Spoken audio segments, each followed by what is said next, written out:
Okay, class. Well, I just got done talking about the kind of the concept of the auteur, and then linking that with Citizen Kane and Orson Welles. I had pre-recorded those a couple semesters ago, but I wanted to add a couple of I don't know, new components to kind of flesh this out. One disclaimer in the I think first video of this week here. I said a reference to Chapter 10 and explaining a little bit about Orson Welles and Citizen Kane. That was a previous book that I was using before, so don't worry. I've written out what you need to read. In fact, I'll just say it right here. I want you to read Chapter 8, looking at the style of a filmmaker. And film as a formal system, and in that is a really good component about Orson Welles and Citizen Kane, and really kind of breaking down his style for you.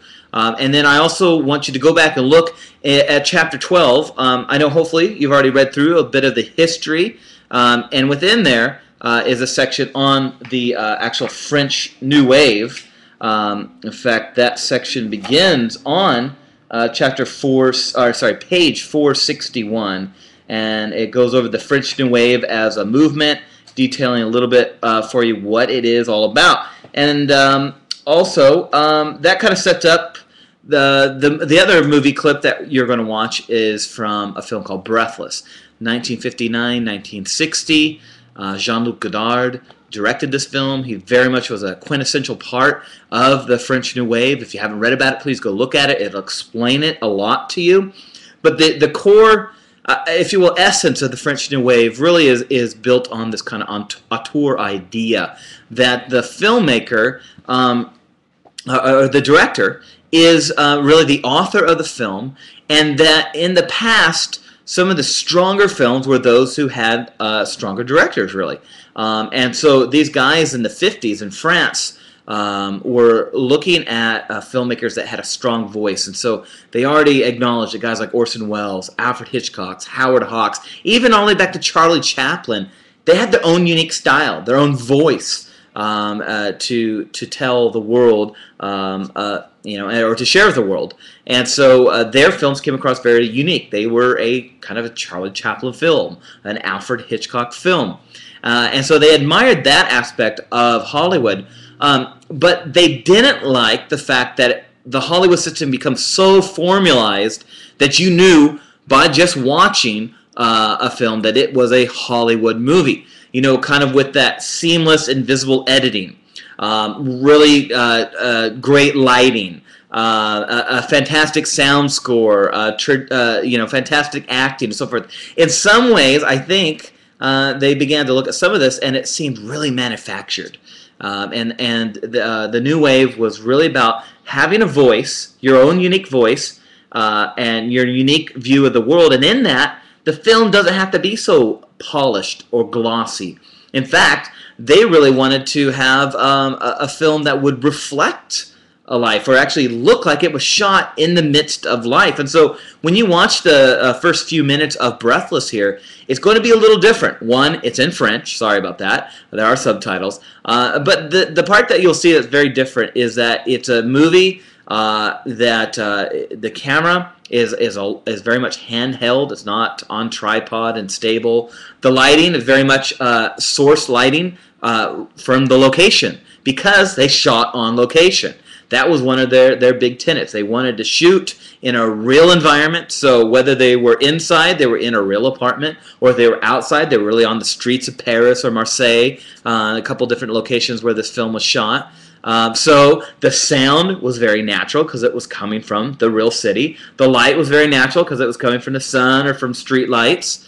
The background, cars and sets and so forth, none of it was built. It was real. It was real life. And so that term cinema verite became very popular amongst them. Literally, a little transmission is a cinema of life, that they would capture real life. And to a certain degree, I appreciate this. It adds a new vision of filmmaking.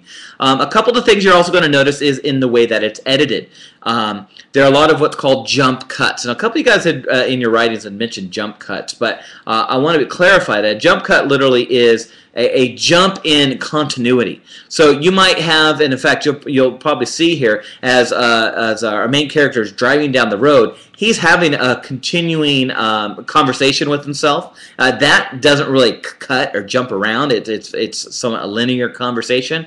But as he's driving down the street, we're seeing maybe a truck in front of him and a motorcycle coming this way, and then all of a sudden we see an edit, and he's a little bit further down the road. The camera didn't move, but it literally seems like there's a cut in time. We jump in time.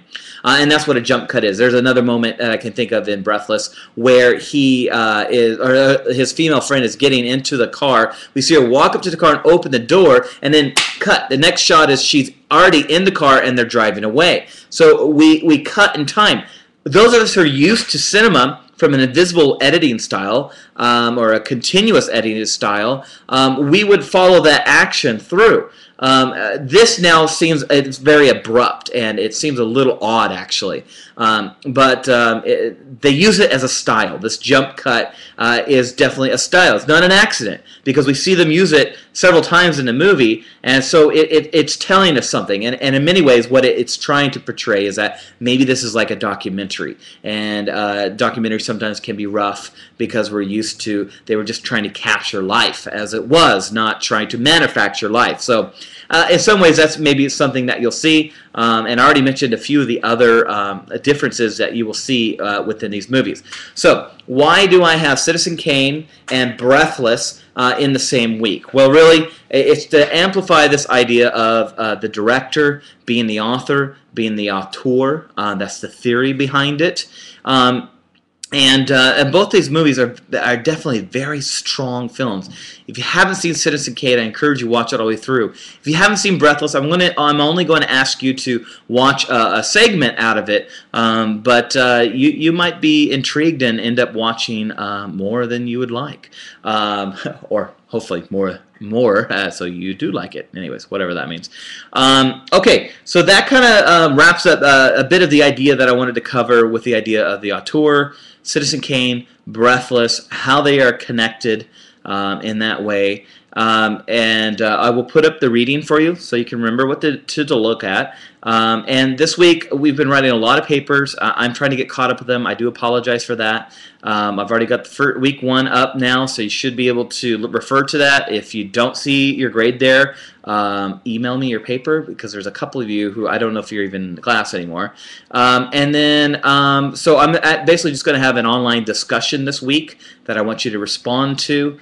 And then we'll move on to next week. We only have about 3 more weeks, guys, so stick with me. I hope you're enjoying these films. If you have questions, please email me ASAP, and I'll get back to you in a timely manner. Thank you very much.